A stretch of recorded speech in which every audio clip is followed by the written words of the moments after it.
Conjuring Last Stand. Bu sefer Conjuring evrenine Magneto ile Cyclops da mı dahil oluyor? Yoksa artık Warren'lar emekli olup ayın 15'inden 15'ine cin çıkarmak yerine ATM'den para çıkararak mı hayatlarına devam edecekler? Görüşeceğiz.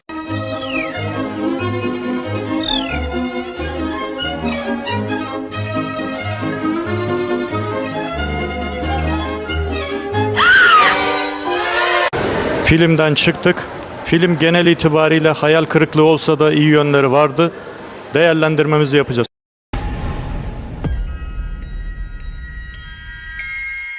Devil has come to Pennsylvania. Is a demon. Everything you see in here is that.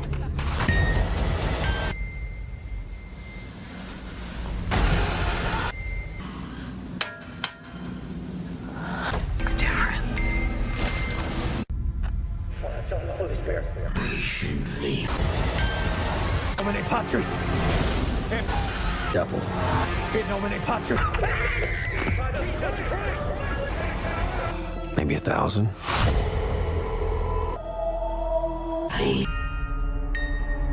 Malkoç X kanalından herkese merhabalar. Bugün Ed ve Lorraine Warren isimli Amerikalı çiftin hayatından uyarlanan bir film serisi olan Conjuring serisiyle alakalı analizlerimizi yapacağız. Ve aslında gerçekten olanlar mı yoksa olması umulanlar mı filmleştirildi? Bu hikayeler gerçekten neyi anlatıyordu?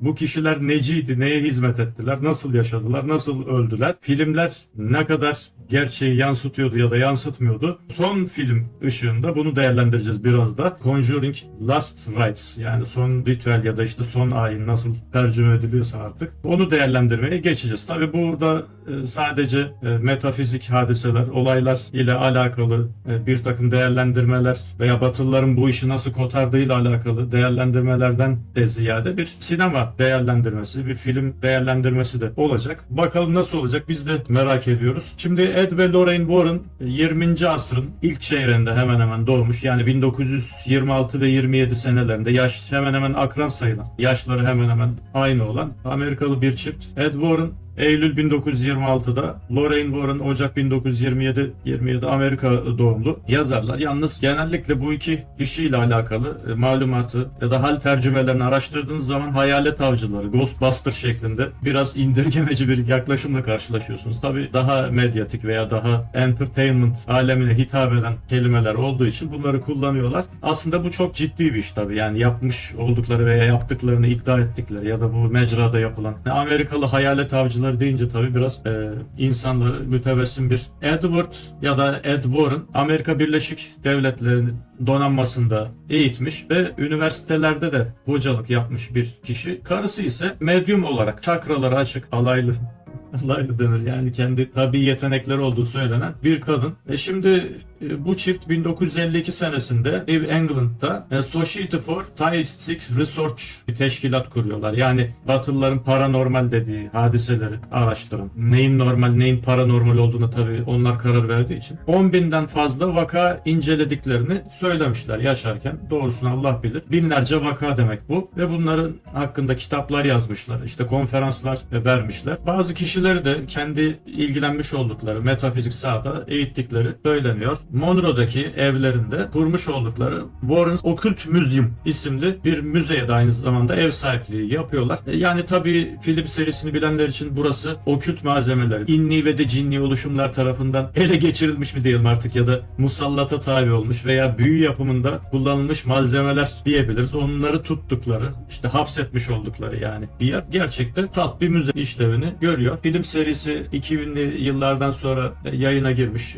sinema alemine girmiş ve James Wan yönetmenliğinde çokça ses getirmiş. Yani bu tarihe kadar tabii korku ve gerilim sinemasıyla alakalı kayda değer bir külliyat olsa da ilk kez bu konuda, yani filmin teması ile alakalı, filmde işlenen konuyla alakalı daha ayağı yere basar, basit korku klişelerinden daha uzak nispeten jump scare gibi unsurlara kaçmadan, oralara sığınılmadan, basit korku unsurları başvurulmadan yapılan bir yapım olarak ön plana çıktı. Ed ve Lorraine Warren çiftiyle alakalı evvela söyleyeceklerimizi söyleyelim. Aynı zamanda bu işin metafizik varlıklarla alakalı tedavi ve sıhhiye boyutuna aynı zamanda değineceğiz. Tüm bunlar tabii birbiri içerisinde sarmal bir durumda olduğu için hani salt sinema kamera veya işte filmin kalitesi ya da kastı ya da sadece bu iki kişinin asıl hayatı üzerinden değil, yani birbiri içerisine geçerek bir labirentte gezinir gibi bu podcast'imizi inşallah tamama erdireceğiz. Filme konu olan belli başlı vakalar var. Bunlara değinmek istiyoruz evvela. Çiftin en bilinen vakalarından birisi 76 senesindeki Amityville dehşeti diye tabir edilen, onların kitaplarına da konu olmuş olayları. Amityville olayı Conjuring 2 filmine konu olmuş bir olay, oraya ilham olmuş bir olay. Daha sonra aynı evrene dahil, yani bu çiftin yine dahil olduğu bir olay ayrıca seri olarak çekildi fakat aynı evrene dahil. Annabelle serisi o da. Çiftin anlattığına göre 1970'te iki oda arkadaşı olan kızlar oyuncak bebeklerinin Annabelle Higgins isimli genç bir kızın ruhu tarafından ele geçirildiğini iddia ediyorlar. Kızlara göre bu oyuncak bebek hareket ediyormuş. Eve geldikleri bebeği bıraktıkları şekilde bulamıyorlarmış hiçbir zaman. Zaman zaman farklı odalarda veya farklı şekillerde görüyorlarmış. Bu çiftin kurmuş oldukları müzedeymiş halen bu. Bildiğiniz üzere Annabelle bebeği yalnız filmde gösterildiği gibi değil, daha komik bir oyuncak bebek. Filmde haliyle gişe kaygısıyla biraz daha ürkütücü bir bebek tasarımı vardı. Perron ailesi olayı. 1971'de Perron ailesinin evinin lanetli olduğunu söylenmesi üzerine gittikleri bir hane 20.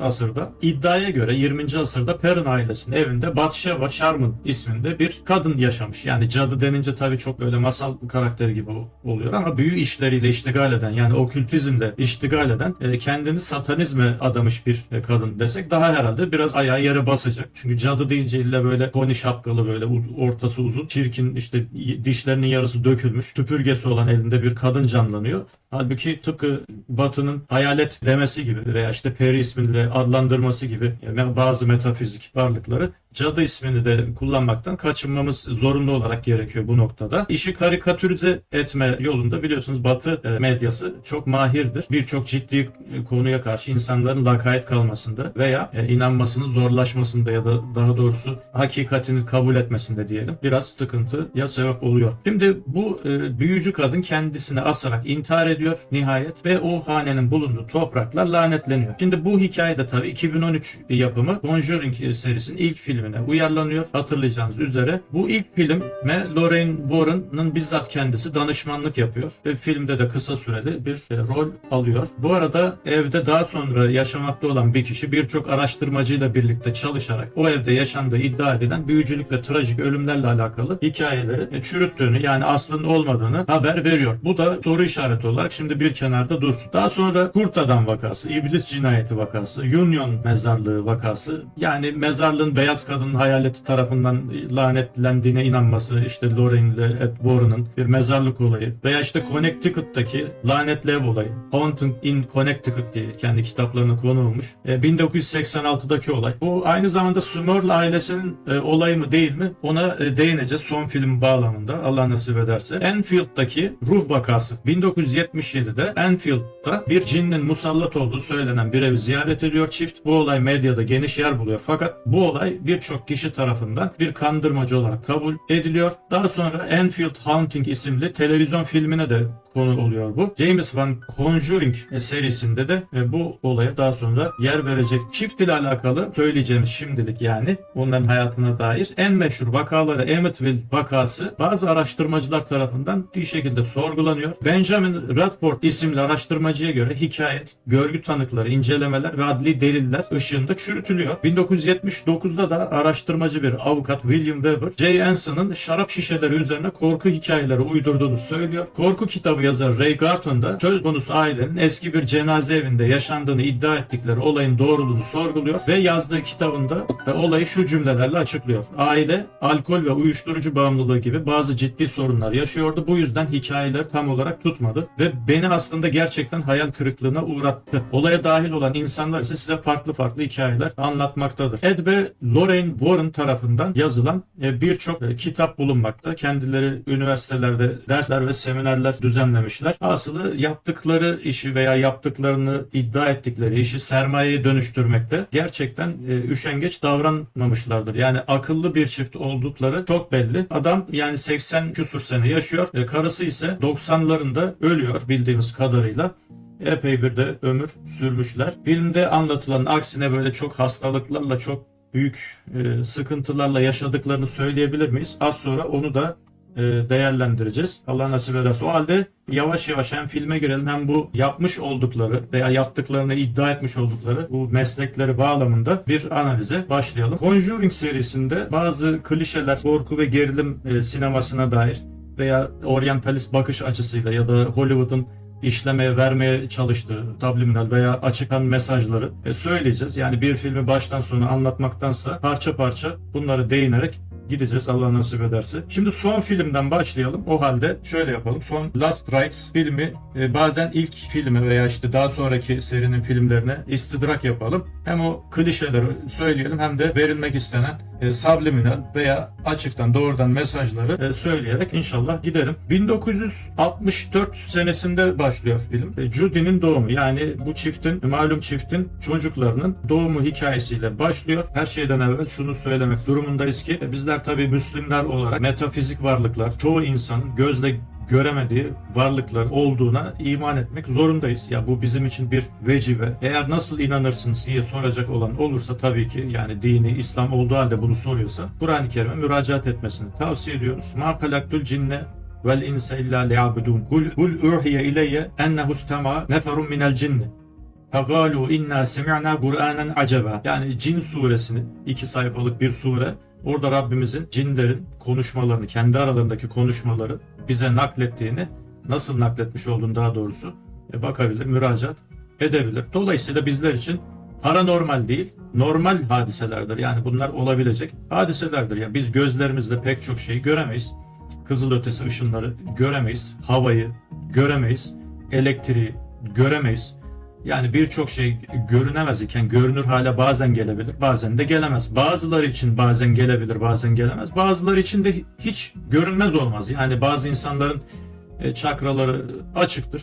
Bu insanları Batılılar medyum diyor ya da başka isimler veriyor. Bizde ise bazı insanlara bahşedilmiş ya da öğrenme yoluyla sonradan kazanılmış durumlar olmaktadır. Hasılı bizim metafizik varlıklara karşı, metafizik hadiselere karşı olan korkumuz öğrenilmiş bir korkudur. Asrımızda bir kişi doğduğu andan itibaren neredeyse bütün Batı zihniyetinin entertainment bombardımanı altında bir zihniyet, bir görüş kazandığı haliyle korkuyu hem cahil ana babasından hem okuldan, o gittiği okuldan hem de kitle iletişim aygıtlarından öğreniyor. Dolayısıyla küçüklüğünüzdeyken her şeye elini uzatan, korku nedir bilmez bir varlık iken büyüdüğünde gölgesinden bile korkan bir beşer haline, bir insan haline geliyorsunuz. Şimdi yapmaya çalıştıkları belki nebze başarabildikleri veya hiç başarılı olamadıkları, ki az sonra değerlendireceğiz bunları da, İslam hekimleri tarafından yapılmakta olan bir işti. Yani hekimlik sadece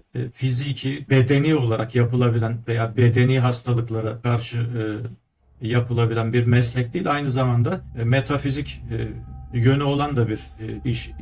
Fakat bu unutuldu ve hiçe sayıldı. Batı odaklı Fulbright tedrisat sistemi 20. asrın başından itibaren dünyanın 3/4'ünden fazlasında tedavüle girdikten sonra bu tamamen çöpe atıldı. Ve bir de şuna dikkat çekmek gerekir ki bu Warren'lar üniversitelerde veya başka yerlerde seminer vermelerine rağmen neden bir asırdır ki bu çiftin 1920'lerde doğduğunu göz önünde bulundurursak neden Amerika'da bile, bunların memleketi olan Amerika'da bile, Amerika'nın herhangi bir eyaletinde ya da üniversitede bu konuyla alakalı, bu tıbbiye ile alakalı, bu meseleyle alakalı bir bölüm açılmamış, bir fakülte açılmamıştır diye bunu sormak isteriz. Yani soruyoruz bunu açıktan. Bu asırlar boyu insanların uğraştığı, iştigal ettiği işlerden birisi. Bir meslek yani aslında bakarsanız. Fakat neden bu hiçe sayılıyor? Yoksa dünyayı yönetmekte olan, şu anda dünyanın iplerini elinde tutan güçler, bu sermaye sahipleri, bu demonik aileler bu ilmin sadece kendi zimmetlerinde mi kalmasını istiyorlar? Yani halka açmak istemiyorlar mı? Güttükleri koyunlarla, kölelerle paylaşmak istemiyorlar mı acaba? Elbette bunu istemiyorlar. ve kendilerine kalmasını istedikleri havas ilimlerinden bir tanesi. Yani seçkinlerin ilimlerin diyeceğimiz ilimlerden bir tanesi olmuş oluyor. Halbuki insan bilmediğinden korkar. Eğer insanlar okullarda veya televizyonlardan ya da başka halka açık kanallardan bu işin ilmini ya da bu işin hakikatini öğrenmiş olsalardı elbette buna karşı olan korkuları asgariye inecekti. Yani bir kediden ne kadar korkuyorsa bir insan elbette bu varlıklara karşı da o kadarcık belki bir korkusu kalacaktı. Demek ki bu işin altında yine Batı demonik zihniyetinin kaynağını bulmaktayız, görmekteyiz. 1964 senesinde başlıyor film. Yani filmin başında işte yine Ed ve Lorraine çok büyük bir olay yaşadılar. Bu olay üzerine emekli olacaklar. Artık emekli oldular. Bu işi bırakmalarına sebep olan bir olay şu oldu bu oldu diye başlıyor ama her filmde zaten böyle oluyor yani. Kardeşim bu sizin işiniz yani. Hani pazarda çıkıp çarşamba pazarında mandırıcı tezgahı açmıyorsun ki. Tabii ki yani her işin bir tehlikesi, bir zorluğu var. Sizin de işiniz bu. Elbette yani bu işin zorluğu da birazcık olacak ama tabii film illaki büyütecek yani büyük beklentiye sokacak. Bu işi bırakmalarına sebep olan olay. Bu sefer en son bu sefer bırakıyorlar. Yani yemin ederim bu sefer bırakıyorlar. Allah Kur'an çarpsın ki bu son işleri şeklinde böyle bir başlayış biraz şey yapıyor. İnsan artık nasıl diyelim. Şimdi kaç film çekmişsin toplamda? Yani Conjuring serisinin 4. filmi bildiğim kadarıyla. Yanlış mı söylüyorum? Yanlış mı düşünüyorum yani? 4. filmi. Yani insanlar bundan önce 14 tane film izleseler hadi diyecekler ki ya adamlar çok çalıştı, çok yoruldu vesaire. Artık bundan sonra emekli olsunlar. Bu olayda patladıktan sonra az daha çoluğu çocuğu ölüyordu vesaire. Bize geçmedi yani. Yani 3 filmde zaten ayıldılar, bayıldılar, öldüler, dirildiler. Yani tedaviye mi gidiyorlar? Bunlar mı orada hasta oluyor belli değil. İzleyiciler nazarında daha 3 tane vakaya gitmiş bu Warren'lar. Kardeşim yani 4.'ye gidince hemen niye emekli oluyorsun yani? Baştan başlama o zaman siz bu kadar titrek bir karı kocaydınız derler. Yani bunu dedirtir insan. O zaman hiç başlama. Hiç başlama. Daha 3 tane eve git. Bir de ne zaman böyle bir eve gidiyorlar. Yani hep zengin evi değil, fakir evi. Yani böyle fakir seviyor herhalde iblisler. İşine musallat oluyor. Yani bu nasıl bir kapitalist iblis bunlar böyle zengine musallat olmuyor. Ya bir de şu zengin olsun yani. Acaba musallat oldukları aile biraz da zengin ailesi olsun ya. Ya benim bildiğim eski böyle kurt adam Drakula filmlerinde zengin konaklarına, şatolarına falan giderdi. Nerede o eski iblisler? Nerede o eski vampirler yani diyoruz. Öyle sosyalist metafizik varlıklar istiyoruz biz. Biraz komünist olacak yani böyle kapitalist istemiyoruz. Aslı yani hep aile fakir ki sebebi şu illaki senaryo oraya gelecek. O haneden çıkıp da yani otel tutacak parası olmayacak yani. Ama dubleks, triplex eve yerleşmiş yani. Nasıl bir fakirse bunlar böyle triplex evleri var. Bahçeli. Bütün varını yoğunu oraya gömmüş. Onun da altyapısını yapıyorlar. Ondan sonra ceplerinde 1 Amerikan doları kalmamış gibi hikaye. Yani işin bu kısmı biraz kendini tekrar eder tarzda olmuş. Yani çünkü onların yaşadığı tarihte de yani apartman dairelerinde yaşayan insanlar falan var. Yani netice itibariyle ille kalabalık çocuklu bir aile, fakir bir aile, böyle Katolik örnek bir Amerikan ailesi ya da gerçi hepsi Katolik değillerdi bilmiyorum. Ben yanlış mı hatırlıyorum? Aslında bu klişelere bizi alıştırdılar ama James Wan'ın usta yönetmenliği, işte kamera kullanımı ve çekim teknikleri sayesinde ve bir de tabii iyi kast seçimiyle filmi kurtardığına şahit oluyorduk. Ancak bu son filmde yani Last Rights'ta hayal kırıklığı olmasının sebebi klişeleri son kerteye getirmesi. Yani son raddeye getirmesi oldu. Şimdi teker teker onlara değineceğiz. 1964 senesinde başlıyor. Warren'ların çocuğu Judy'nin doğumu sahnesiyle tabii ki Warren'ların çocuğu olur da hiç böyle sıkıntısız bir doğum olur mu? Elbette oraya da inni ve de cinni oluşumlar gelecekti ve o da böyle büyük badirelerle, büyük tehlikelerle bir doğum elbette olacaktı. Şimdi 1964'teki Judy'nin doğum sahnesinden sonra 1985 ve 86 yıllarına ışınlanıyor film. Orada Smurl ailesiyle tanışıyoruz. Smurl ailesinin bunların 2 tanesi ikizler yani birbirinin ikizleri. Biri 13, biri 16 yaşında. Pensilvanya'da yaşamakta olan Smurl ailesiyle tanışıyoruz. Tabii ki bu Smurl ailesi Warren'ların gerçekte vakalarını incelemiş oldukları bir aile. Ed ve Lorraine Warren'ın official sitelerinde de anlatmış oldukları Small ailesinin ebeveynleriyle alakalı Lorraine Warren'ın bir röportajı var. Röportajda ailenin babasının rahatlığı dikkat çekiyor enteresan şekilde. Tabii bu bizi de bazı şüphelere itiyor. Evde bu kadar büyük hadiseler yaşanırken, yani kızların kafası yarılırken kendilerinin göremedikleri bir takım güçler tarafından, şimdi söyleyeceğiz nasıl olduğunu, o rahat oturuşu, babanın rahat tavırları nasıl böyle olabiliyor?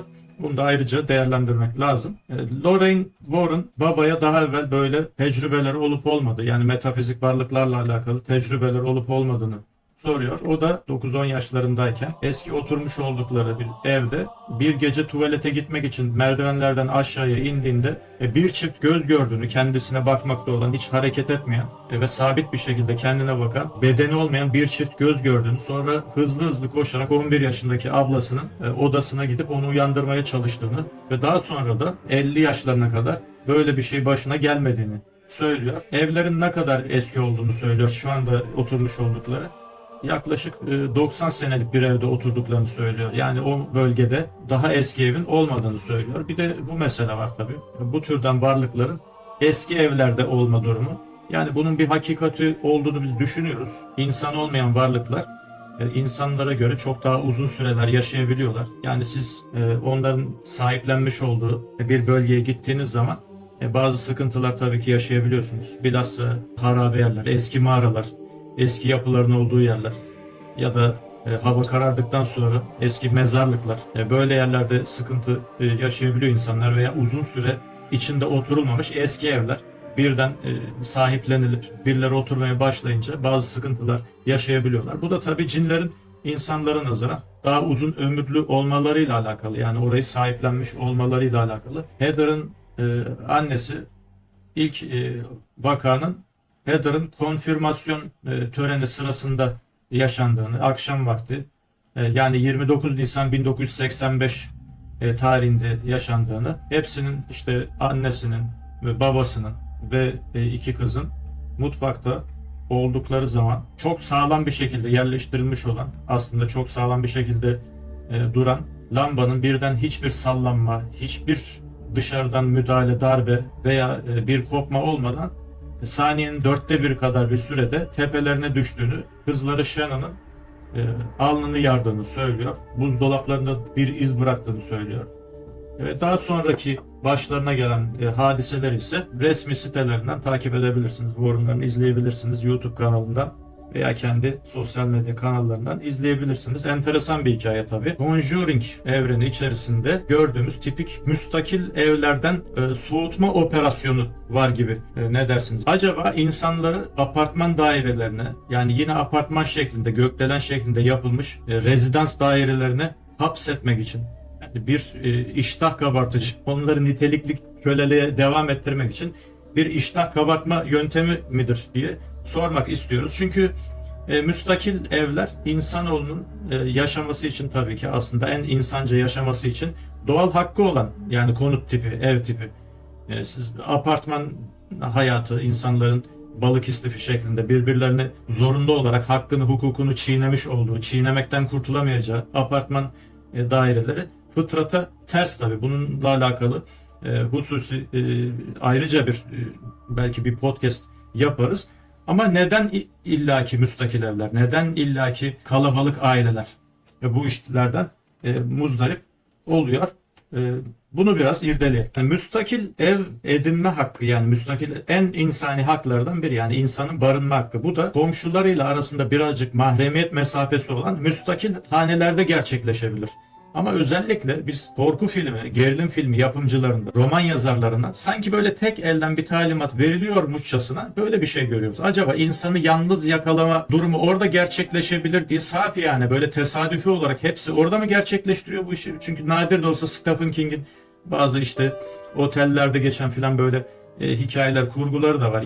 Umumiyetle eskiden beri, en eski Hollywood yapımlarından beri hep müstakil evlerde böyle gerçekleşiyor. Yani müstakil ev, işte bahçede, ıssız oluyor böyle, ne bileyim işte bir kişi, iki kişi veya kalabalık da yaşasalar böyle yukarı kata koşturmaca, oradan tavan arasına, bodruma Aynen. Yani şimdi niçin mesela böyle Bodrum'da böyle bir şey olsun ki? Yani Bodrum kullanılan depo olarak, kiler olarak kullanılan bir yer. Yani insan girip çıktığı bir yer sonuçta. Neden peki yani Bodrum'un var mı? Sizce özel bir manası mı var yani böyle kullanılmak veya tavan aralarının? Ekseriyetle orada kullanılmayan, aslında ihtiyaçta olunmayan birçok eşyanın depolandığını da görüyoruz. Ama bu hanelerde yaşayanlar devamlı oraya bir şeyler koyarlar, indirirler. Yani böyle orada 50 sene oraya uğramayacak ki hani orada bir şeyler. Ama faresi, örümceği ama bir takım metafizik varlıklar yuvalanabilsinler. Yani bir 50 sene tavan arasına çıkmayan ya da Bodrum'a inmeyen bir aile düşünülebilir mi yani o tarz evlerde? Ha şu gerçekçi olabilir belki yani o hane mesela 30 sene, 40 sene, 50 sene ne bileyim kimse uğramamış, kimse oturmamış. Birden birileri giriyor ve restorasyon yaptırıyor, giriyor o haneye. Bu kabul ama bunun bir klişe olmadığını kimse iddia edemez. Müstakil evlerden, müstakil hanelerden soğutma operasyonu insanları apartman hayatında üst üste rezidanslarda yaşamaya itme operasyonu olduğu da aşikar. İnsanları, bütün insanları köle olarak görmek isteyen bir yapı olsaydım eğer, yani satanik kafa bir adam olsaydım onları yığın yığın böyle kütle kütle yığılmış balık istifi insanlar olarak tabii ki görmek isterdim. Yani kontrolüm altında daha iyi tutabilmek için. Çünkü müstakil hanelere dağılmış insanlar arza yayılmış insanlar demektir aynı zamanda yeryüzüne. Bir nevi hürriyetini kazanmış insan demektir. Yani müstakil hanesi olan insan. Aracını koyacağı yer vardır. Efendim tamirat yapacağı ayrıca yeri vardır. Garajı vardır. Ekip biçeceği yer vardır. Oraya tavuk da alabilir. Koyun da alabilir. Hayvan da besleyebilir. Ağacı da olabilir orada. Yani hürriyetini bu insan yarı yarıya kazanmış demektir. Ben ise köleleştirmek istiyorum insanları. O halde ne yapmam lazım? Müstakil konutlarda, hanelerde oturtmamam lazım. Mümkün mertebe. Evet. Dediğiniz doğrultuda bugün izlediğim bir videoda apartmanların tarihine bakıldığında apartmanların köleler için yükseltildiğini, topraktan uzak onların yaşamaları için inşa edildiğine dair bilgi vardı. Şimdiki gibi eskiden de tarihe de baktığımızda daha varlıklı, daha zengin insanların villa tipi evlerde daha toprağa yakın, daha ferah bir hayat sürerlerken kölelerin bir nebze hücre gibi değerlendirdiğimiz dairelerde kutu gibi yerlere hapsedildiğini ve apartman tarihinin de Yani tabii böyle şunu başladığına dair bir söylemekte bilgi de var. fayda var elbette. Şimdi Roma İmparatorluğu içerisindeki köleler konuşurken bir yandan da İslam ve Müslümanlar cenahındaki köleler de konuşalım. Çünkü yanlış anlaşılabilir o noktada. Yani İslam devletleri zımnında yaşayan köleler ve Müslüman efendiler olan köleler tabii ki sahipleriyle aynı haneleri paylaşıyorlardı. Yani bunların odaları kendileri için müstakil ayrılmış idi. Yani sahiplerinden bağımsız bir yerde yaşamıyorlardı. Sahipleri efendileri ne yiyorsa onu yiyor, konforundan istifade ediyorlardı. Bu bahsettiğiniz tabii ki gayrimüslimlerin zımnında olan köleler. Evet, bizim söylediğimiz Batı usulü kölelik. Evet, yani onların bile şu andaki kölelere nazaran, yani bizlerin daha doğrusu dünyanın şu anda 3/4'ünden fazlası köleleştirildiği için çok fazla hakları vardı o zaman. Yani Roma İmparatorluğu'nun hukuk sisteminde, Roma hukukunda köleler hukuku vardır yine.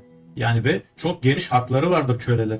Ve o zamanın köle hukukunu okuyan bir kimse, yani köleler hukukunu öğrenen bir kimse şu zamanda hür olarak adlandırılmaktansa, yani şu zamanda hür olarak adlandırılan bir beyaz yakalı olmaktansa o zamanın kölesi olmayı, hatta Roma İmparatorluğu'nda yaşayan bir köle olmayı tercih ederim diyeceği de aşikardır. Yani Hollywood'da bugün hem eski Mısır firavunları döneminde hem Roma İmparatorluğu döneminde yaşayan köleleri ısrarla mütemadiyen zincire vurulan, kırbaçlanan, böyle zevk için türlü işkenceler, zulümler yapılan ve insanlar şeklinde, insan hayvan arası bir mahluk arasında gösterilme sebebi bugün bak sen ne kadar hürsün. Kimse seni zincire vurmuyor. Kimse efendim sırtına taş koymuyor dedirtip seni hür olduğuna inandırmak için bir operasyondur. Nitekim Mısır firavunları eğer ki adamların eline kırbaç verip kırbaçlata o piramitleri yaptıracak olsak hiçbir zaman o piramitleri yaptırmaya muktedir olamazdı. Sen o kadar kırbaç yiyeceksin. Ya taşı yere bırakır kardeşim, öldüreceksen öldür dersin yani. Ve o kadar zulmedilen köle elbette sahibini zehirler, gece vakti uykusunda öldürür ve sahibi iş yaptıramaz. Dolayısıyla zaten eşyanın da tabiatına aykırı. Yani Müslümanların zımnında değil sadece, yani Roma İmparatorluğu içerisinde de yaşayan kölelerin bir hukuku var ve sahibi elbette onun gönlünü tıpkı oğlu kızı gibi hoş etmek zorunda ki randıman alabilsin o köleden. Güzel hizmet alabilsin. Onun için bu Hollywood subliminal mesajlarıyla bir yanlış köle algısı da oluşturuluyor ki sen bugün bak çok iyi durumdasın. Hani sen ondan 1000 kat iyi durumdasın. Dolayısıyla bizim kurduğumuz sisteme dua et, yat kalk, şükret, ayağımızı öp dedirtmek için bir durum sanıyorum yani bir operasyon. Öyleyse bizim Batı usulü dediğimiz köleliğin esasen bu son dönem kapitalizmin köleliği olduğunu diyebiliriz.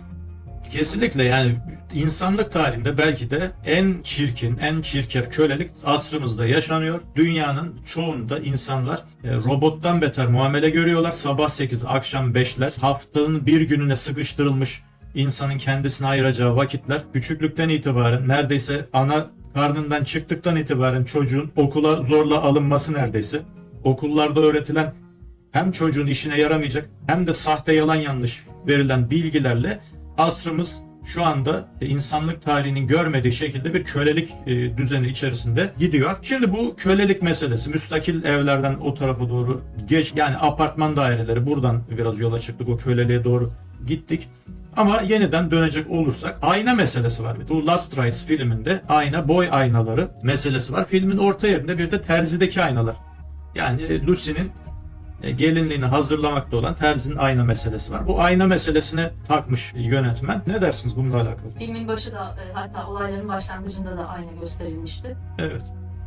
Antika olarak alınan aynanın da görüyoruz ki aslında insanların beğenerek evine almayacağı bir ayna olmasına Biraz karikatür değil mi oradaki? Yani korkunç 4-5 tane kafa var tepesinde.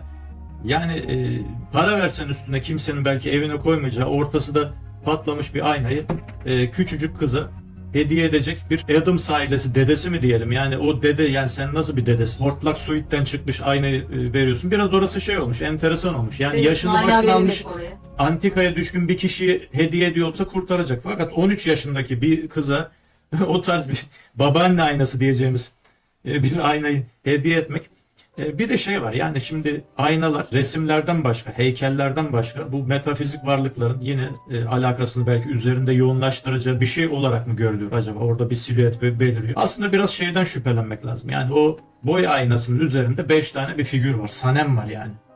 Şimdi cin Neyi varlıkları, tutuyoruz? evet cin varlıklarını, daha doğrusu gayrimüslim cin varlıklarını çeken sanemler, insan ve hayvan silüetleri, portreler, resimler olduğunu biliyoruz. Konuyla alakalı sahih hadislerden. Yani o aynada da öyle bir şey olması galiba İşin kurtarır tarafıydı yani aslında. Düz bir ayna değil. Annabelle tematiği çok tuttuğu için aynanın üzerindeki kafaların bebek figürü olması, daha sonra yine pille çalışan, emekleyen anacığım diye emeklemekte olan bebeğin yine ortaya konması yönetmen tarafından bir bebek fetişi olduğu bu filmlerde ya daha doğrusu yönetmende bir bebek fetişi olduğu izlenimini uyandırıyor diyebilir miyiz?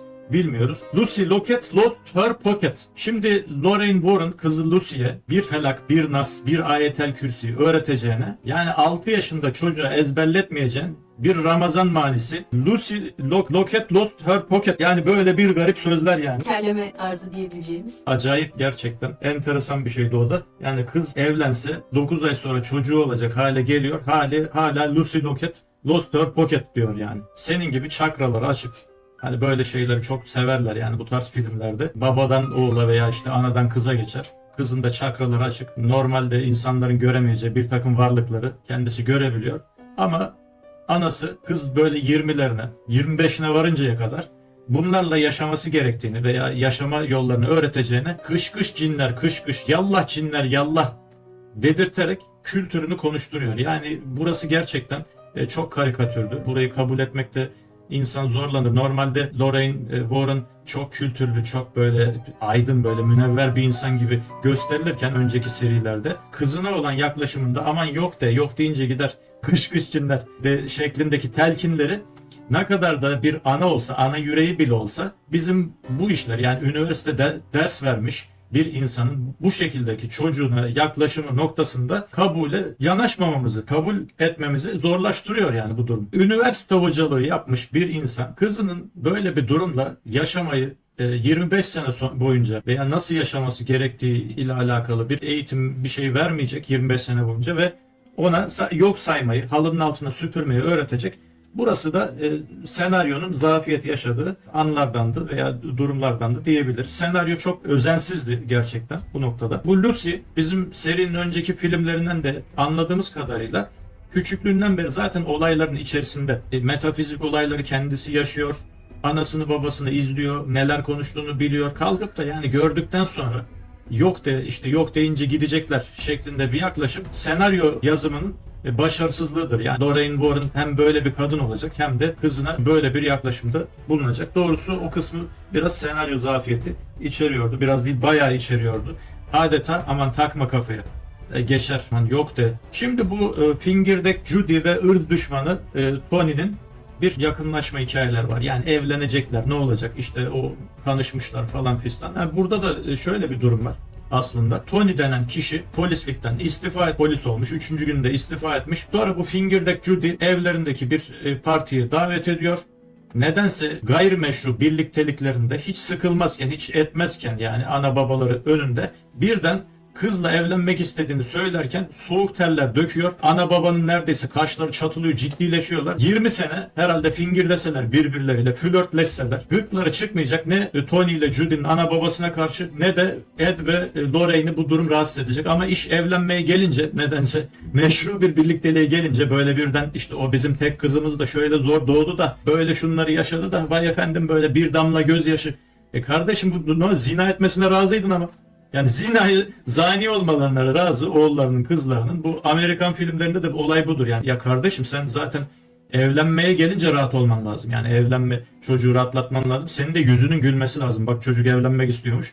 Ama partiden partiye tozabilirler. Yani 30 sene o parti senin, bu parti benim. Herkes milletle düşüp kalksalar yani 70 tane eş değiştirseler umurunda olmayacak insanlar. Birden iş evliliğe gelince vay efendim drama queenler, drama kingler böyle gözyaşları, ciddileşmeler, acayip işler, manyak işler diyoruz. Evet. O sahnelerde yaşananlar durumu gereksiz bir romantizme çekmiş diyebilir miyiz? Last Rites filminin yaklaşık 30 dakikası gereksiz bazı sahneler hariç tipik American Home Beauty yani sahneler cheesy tamamen böyle sabah dizileri tadında bir yer işgal ediyordu. Yani filmin 30 dakikası hiç edilmiş, harcanmış. Halbuki film izleyicisinin bu filme gitmesinin, bu filmi izlemesinin belli sebepleri vardır. Israrla o sahnelerin üzerine gitmek, yani 30 dakikasını hiç etmek filmin, belki de hiç etme gayesiyle değil de hani bir altyapı oluşturalım.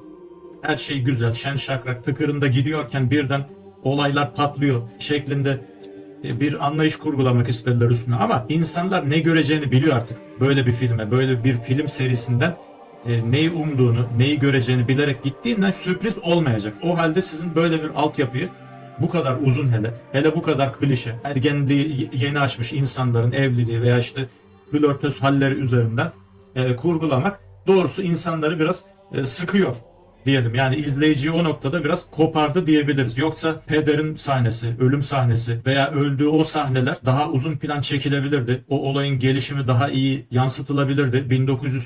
1986'daki Summerl ailesinin başına gelenler daha derinlemesine işlenebilirdi. Resmen filmin yönetmeni 30 dakikayı filmden çalmış ve hiç etmiş diyebiliriz. Yani biz Fingerdeck Judy ile ırz düşmanı Tony'nin birbirlerine olan hislerini izlemek için, dinlemek için gitmiyoruz. Veya kalkıp Warren'ların ailesinin nasıl büyüdüğünü görmek için de gitmiyoruz. Onların aile faciaları, Judy'nin nasıl doğduğunu da duymak, görmek istemiyoruz. Yani bu bir iki cümleyle zaten babası veya anası tarafından anlatılabilecek bir şey. Bir çocuğun zorlukla doğdu. Yani o da mesela gereğinden fazla uzun çekilmiş filmin ilk kısmı. Filmin 35-40 dakikası çöpe atılmış diyebiliriz o noktada. Warren'ların vermiş oldukları partide önceki filmlerdeki karakterlere istidrak yapılması, yani Conjuring Inc. filmindeki mesela güvenlik olarak kasaba şerifi tarafından gönderilen kişinin vesaire olması orada olumluydu. Yani orada insan biraz mütebessim oluyor tabii. Eski bir ahbabını, dostunu görmüş gibi. Lorraine'in Judy'ye durumu baskılamayı telkin etmesindense bu kadar okumuş, artık ders vermiş bir kadının kızım bak sen de benim gibisin, onunla yaşamayı şöyle öğrenmelisin şeklinde yıllar içerisinde bunu yerleştirip baş etmeyi öğretmesi gerekirdi. Şimdi gereksiz bu 30-35 dakikalık belki 40 dakikalık sahnelerden sonra bir Annabelle klişesi yine görüyoruz orada. Ya bu Annabelle için hususi seri çektiniz yani bu evrende. Annabelle'in 3 mü 4 mü film var? 3 tane. Artık bitirin yani. Tamam, onu müzeye kaldırdınız. Cam mekan fanusa kapattınız. Yeter yani. Hala da orada Judy Annabelle'i görüyor değil mi? Öyle bir sahne mi var? Hala da Annabelle. Ne Annabelle'miş arkadaş ya. Çok da Bu kadar- bağlanamamıştı aslında o sahneye. Şimdi Warren'ların binlerce vaka gördüğü söyleniyor. Eğer Warren'ların binlerce vaka gördüğü sıhhatli bir bilgi ise, öyle olduğunu düşünüyoruz. Madem bu kadar filmden sonra önce bu bilgileri veriyorlar. Warren'lar da bir şey demediğine göre herhalde. Madem bir Annabelle'e bu kadar bağlamak, odaklanmak nedir Allah'ınızı seversen? Tek kaygısı diyebilir miyiz? Yani tutan bir şeyin üstüne gitmek tabii demek ki tek Türklerde olmuyormuş, yani yerli yapımlarda olmuyormuş. Yani Amerikan filmlerinde de bunu görüyoruz. Müstakil evde zengin olmayan 8 kişilik aile klişesinden çıkamamaları da bunun bir diğer ispatı oluyor. Şimdi evden çıkamayıp otele gidememeleri için illa bu ailenin tabii ki fakir olması gerekir. Yani 10 numara bir evde yaşıyorlar fakat 10 dolar ceplerinde yok. Yani 8 kişilik aile bir de tek tek mefta olurken işte ambulans çıkıyor falan, biri ölüyor galiba, ölüyor muydu, sakat kalıyor muydu? Peder geliyor, yani peder eski serinin eski filmlerinde daha doğrusu gördüğümüz peder bu aile için yardım istediğinde tabii ki ne olacak? Kabul etmeyecekler her zamanki gibi. Biz işte artık emekli olduk. Bağkur'dan maaşımızı alıyoruz. Emekliler kıraathanesine gidiyoruz. Arada da işte konken partileri verip kendi halimize yaşıyoruz. Bir tarafımız bir tarafımıza denk hesabı. Peder de hiç ısrar etmiyor. Yani hem bunların büyük bir aile dostu hem de bu seferki aile gerçekten zor durumda. Bakın siz benim kızım gibisiniz, oğlum gibisiniz, gelin filan demiyor. İyi tamam o zaman hadi bana eyvallah deyip çekip gidiyor. Biraz da o halde aciz, zavallı, yetersiz din adamı motifine değinelim. Şimdi peder, yaşlı peder o halde ben hallederim diyerek bu işi madem ki peder oldum bu iki dinsize mi minnet edeceğim diyerek kendisi kılıcını kuşanıyor. Kılıcını derken haçını kuşanıyor tabii ki. Gidiyor Pensilvanya'daki Smurl ailesinin evine tekrar. Yani normalden kiliseden izin alması lazımmış fakat inisiyatif kullanıyor kendisi. Bakıyor ki işte sedyeler içerisinde çoluk çocuk çıkıyor birer birer. Aile tek tek mefta alıyor. Çekilin ülen diyerekten koltuğunun altına İncil'i, boynuna haçını asıyor. Haneye giriyor. Hanenin bodrumunu kutsal su okunmuş su. Evet, okunmuş su diyelim biz ona. Matta'dan, Markos'tan okumuş olduğu suyla birer birer böyle vaftiz etmeye başlıyor. Ve dumanlar çıkması üzerine Şener Şenvari topuklarını totosuna vura vura birden bodrumdan yukarı fırlıyor. Burada bir şeyler var diyor, korkunç bir şeyler var diyor. Biz de sanıyoruz ki orada topuklayacak birden peder. Meğerse kiliseden yardım getirecek veya kiliseyle istişare yapıp işi halledecekmiş. Aslında orada korkup kaçsaydı tam bu filmi gelmezdi. Çünkü onların istediği her zaman din adamlarının zayıf, yetersiz, aciz görünmeleri ve tabii ki bu tarz filmlerde, korku veya gerilim filmlerinde duvardan duvara çarpılmaları, camdan aşağı düşerek ölmeleri veya tam böyle mukaddes denilen bir kitaptan okurken kitabın yanması, kitabın ağızlarına dıkılması veya kalp krizi geçirip ölmeleri gibi sahneler, bayılırlar yani. Şimdi normalde biz Warren'ların hayat hikayesine baktığımızda ikisi de karı koca Katolik insanlar olarak, Katolik dindar insanlar olarak yazıyor biyografilerinde. Fakat filmde nasıl gösteriliyor dikkat ederseniz. Adamın ancak filmin sonunda İncil'i eline aldığı iki seküler karı koca görüyoruz. Yani kadın zaten tam ateist yani. Lorraine Warren'ı oynayan kadın tam ateist olarak oynuyor yani filmde. Dine dair, Allah'a dair, kitaba dair herhangi bir unsur hiç görmüyoruz. Zaten Judy'yi yetiştirmelerinde de hani o tarz bir durum görmüyoruz. Normalde sıkı Katolik bir aile çocuklarının öyle başkalarıyla flörtleşmesine falan göz yummaz yani. Öyle bir işliyorlar ki yani bu karı koca da tabii illaki böyle işlenmedi. Ne kadar dindar, Katolik, Hristiyan bile olsalar filmleştirirken biz bunları böyle ateist, deist veya agnostik aileler, seküler diyelim madem bu seküler.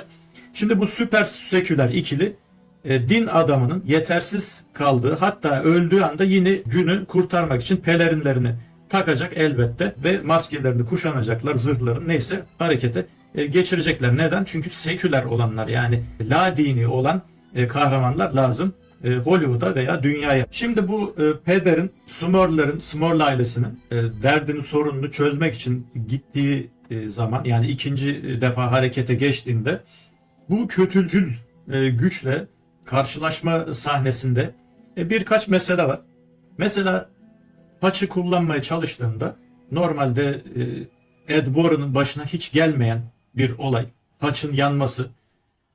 Pederin başına geliyor. Çünkü peder dindar bir adam, yani bir din adamı. Elbette onun elinde haç yanmalı. Hatta yanmakla da yetinmemeli.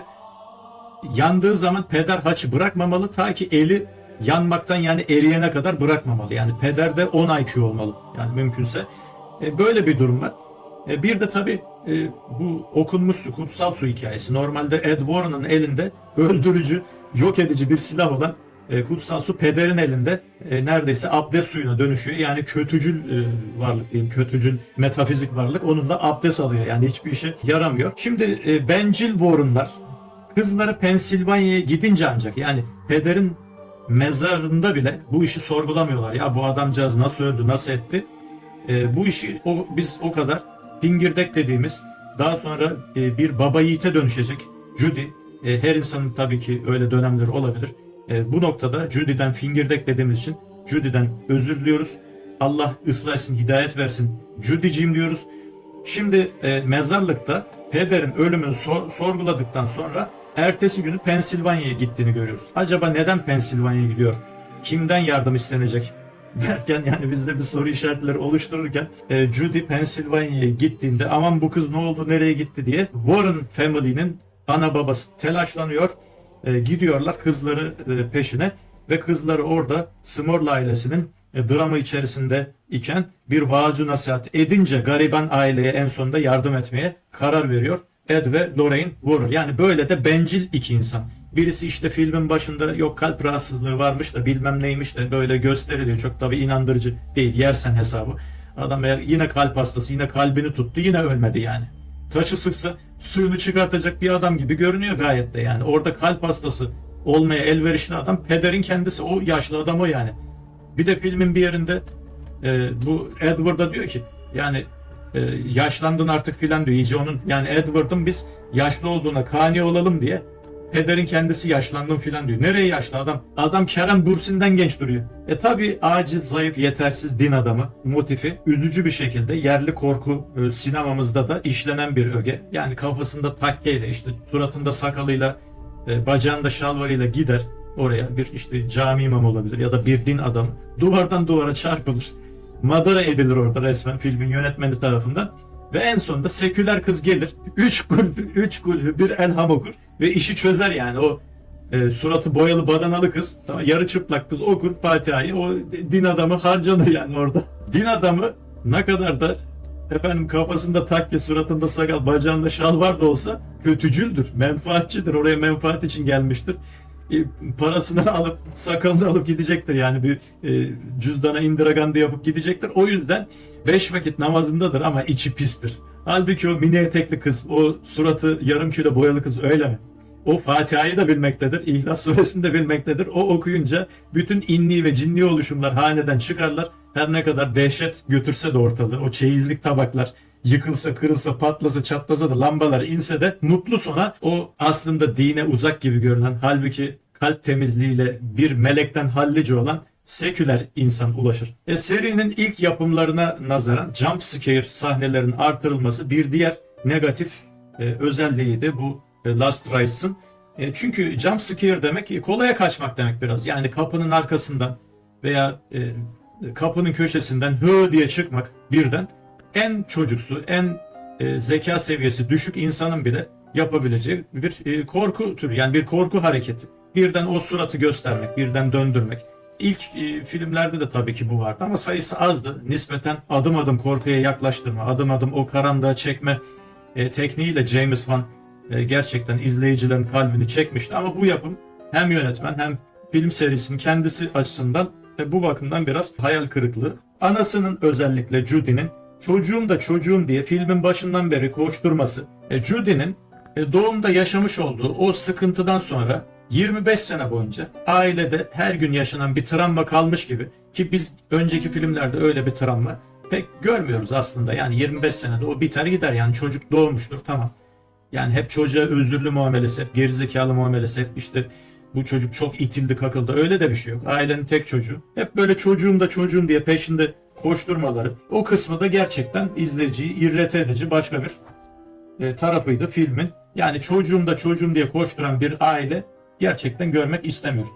Warren'ların birinci dereceden yakını olan kızlarının odak noktası olması ayrıca bu Last Rites için eksi puan demek. Warren'ların kendi hususi hayatları, yani hanelerinin camına perdeyi nasıl astıklarını ya da nasıl sofrayı topladıklarını görmek istemiyoruz. Aslında onların vakalara gidip insanlara nasıl yardım ettiğini, hangi cinsten vakalara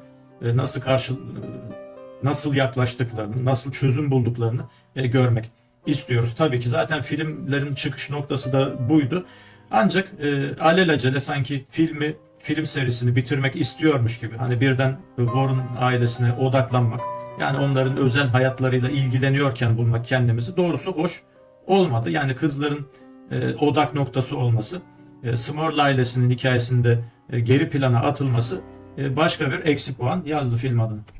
Smurl ailesinin sorunlarına çözüm bulma noktasında onların hanesindeyken Judy'nin gözünden tavan arası üst kattaki çocuk odasına girerken first person kameraya o sallanır şekilde bir görüntüyle geçilmesi yönetmenlik başarısı elbette. Sanki siz giriyormuşsunuz gibi o odaya bir hava oluşturdu. Bu ilk filmlerde kullanılan tekniği yinelenmesinden başka bir şey değildi aslında.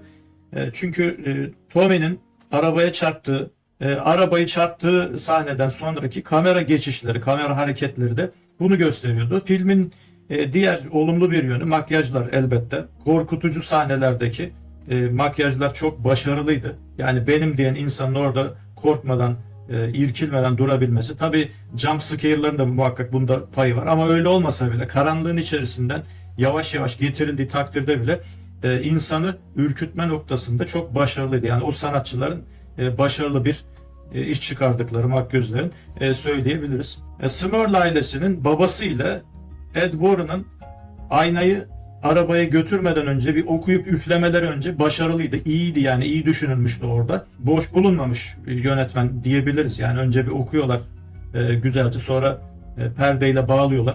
Sonra perdeyi sarıyorlar ve arabaya götürmeye çalışıyorlar. Yalnız Smurl ailesinin babasının ısrarla, yani aynaya bakması, Ed Warren'ın bakma demesine rağmen günlerdir, belki haftalardır o hali yaşamakta olan babaya yakıştıramadığımız, orada da yine belki bir senaryo veya yönetmenlik acemiliğine denk gelen bir durumdu.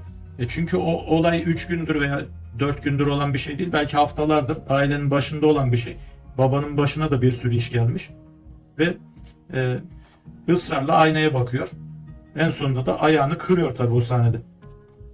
Tabii ki iş aynayla başladı. Aynada çözümlenecek iken aynayı en son okuyup üfleme seansına geçildiğinde babası Ed Warren'ın hatim indirirken kızının Lucy Lockett Lost Her Pocket isimli tekerlemeyi söylemeye geçmesi seyirciyi burada istemsizce güldürdü. Burada hangi kafayla çekilmiş bu sahne tabii ki anlamak zor.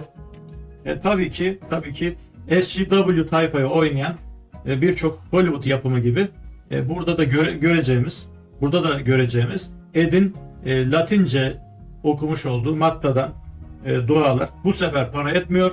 Onun yerine göklerdeki babamız, adın kutsal kılınsın, egemenliğin gelsin, gökte olduğu gibi yeryüzünde de senin istediğin olsun. Bugün bize gündelik ekmeğimizi ver. Bize karşı suç işleyenleri bağışladığımız gibi sen de bizim suçlarımızı bağışla. Ayartılmamıza izin verme. Bizi kötü olandan kurtar. Egemenlik, güç ve yücelik sonsuza dek senindir. Amin. Duası işe yaramıyor. Lorraine Warren devreye giriyor bu sefer ve diyor ki kış kış cinler kış kış deyince, bir de aynaya bir aparkat atınca, bir sobeleyince kızı Fingerdeck Lucy ile birlikte birden inni ve de cinni oluşumlar buhar oluyor enteresan şekilde. Yani gerçekten kış kış cinler kış kış diyor hemen hemen. Yani kış diyor, gidin diyor, yoksunuz diyor siz diyor. Yoksunuz. Gidin bakayım diyor. Bu gerçekten herhalde yönetmenin alkollü olduğu zamana denk gelen bir final sahnesiydi. Buradan yönetmenleri tavsiye ediyoruz. Filmin özellikle son sahneleri geldiğinde alkol alımını bırakın, hiç olmazsa geçici bir süre içinde olsa bırakın. Çünkü gerçekten gösterime girdiği zaman bütün dünya izliyor. Bütün dünya sizin rezaletinizi görmüş oluyor. 50 yaşındaki Lorraine Warren filmin sonunda nihayet kıza diyor ki bu senin bir özelliğin. Bununla ben nasıl yaşamayı öğrendiysem yani çakraların açık olma haliyle sen de öğreneceksin diyor. Yani 50 küsür yaşındaki Lorraine Warren'dan bu sözü nihayet duyuyoruz. Orada Lorraine Warren büyüyor birden. Yani yaşı büyüyor. Ergenliği atlatmış oluyor. Yani bu da böyle akıllara zarar bir sahneydi yani gerçekten. Sen o kadar vaka görmüşsün. Yani en son gördüğün vakadan sonra mı duygulanıp kızına böyle açılıp en sonunda böyle aklı başında bir konuşma yapma hali geliyor. Orası da yine filmin zayıf noktalarından. Kızın 20 küsur yıldır inkar ettiği hakikati orada birden kabullenmesiyle ve ardından bir çığlığı basmasıyla bütün meselenin çözüldüğünü görüyoruz. Öyleyse diyoruz ki niye bunca yıl beklenildi?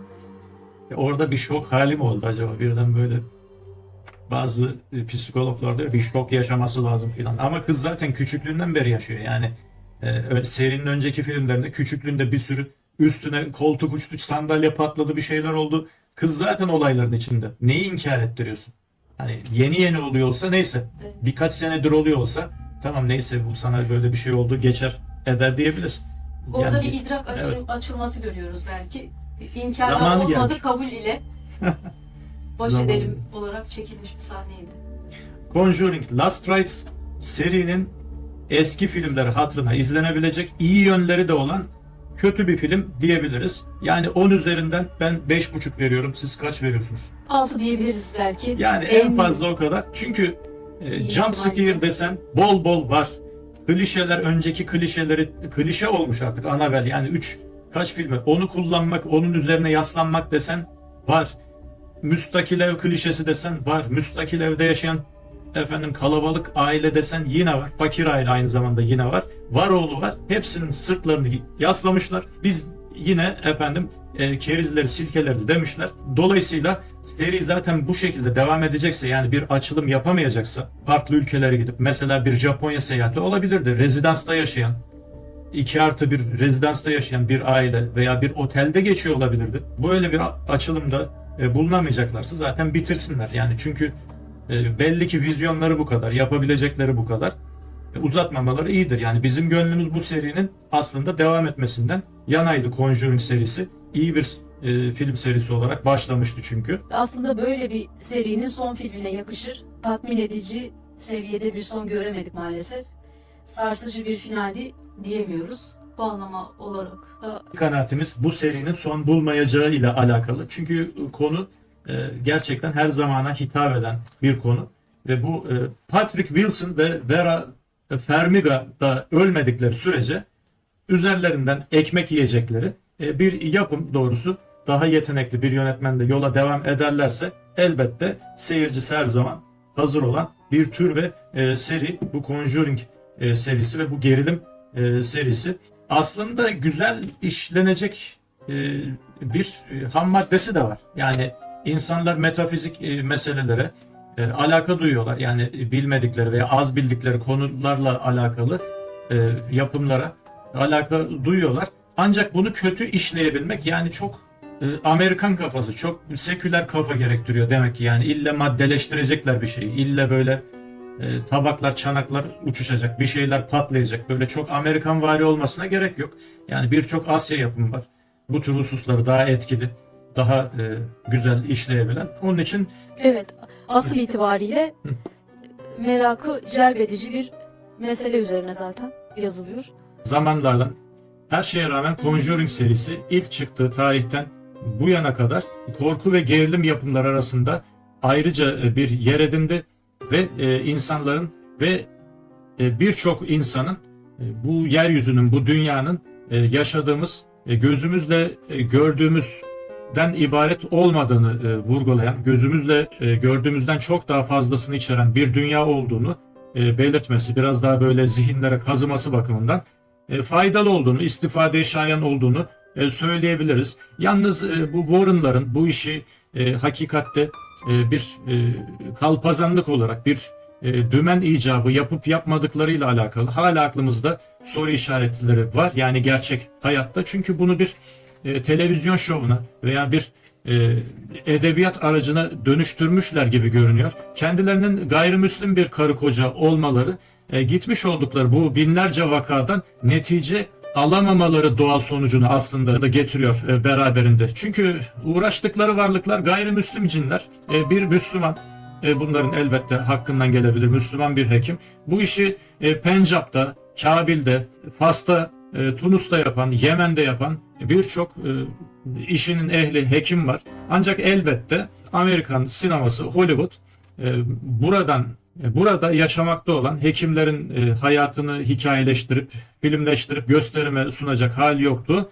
Bu karı koca bile istedikleri standartta birer dinsiz olmadıkları için onları filmde ateist ya da agnostik olarak gösterip o şekilde gösterime çıkardılar. Yani görünüşe bakılırsa Warren'lar bile buna karşı bir şey söyleyememiş gibi görünüyor. Tabii ki birazcık parayla, değil mi? Herkes ya da insanların çoğu susturulabilir. Yalnız bu işin asıl ehli olan hekimlerin bu söylediğimiz coğrafyalarda, yani Müslümanların yaşadıkları coğrafyalarda olduğunu ve bu hekimlerin bu tarz vakalarda işe yarar faaliyetler veya tedaviler gerçekleştirdiğini söylemek durumundayız. Belki önümüzdeki kayıtlarda, önümüzdeki içeriklerde bundan daha detaylı bahsedebiliriz. Yani Türkiye'de insanların gördüğü bir işte Salih Memişoğulları, bir medyum Memişler. Yani dünya bundan ibaret değil. Yani Türkiye'de tabii bir asırdır yaklaşık seküler bir hayat tarzı, seküler bir kanunname üzere yaşadığı veya yürütüldüğü veya götürüldüğü için daha çok Müslümanların yaşadığı coğrafyalarda bu meseleyle alakalı, bu film serisi bağlamında olsun, bu Warren'ların hayatı veya bu işlenen konu bağlamında değinmeyi unuttuğumuz veya aklınızda soru işareti barındıran herhangi bir mesele olursa yorumlara yazmayı unutmayın. Bilgileri olanlar muhakkak beyan etsinler. Ve belki aynı meseleyi ele aldığımız ikinci bir kayıt yaparız, ikinci bir seri gibi çekeriz belki bunu. Belki de çekmeyiz. Yani biz Conjuring serisini en baştan en sona kadar, Last Rights'a kadar tek bir seferde bir podcast konsepti içerisinde işlemeyi münasip gördük. Bundan sonra sinema serimizde başka yapımlarda görüşmek üzere diyelim. Selam hidayete tabi olanların üzerine olsun.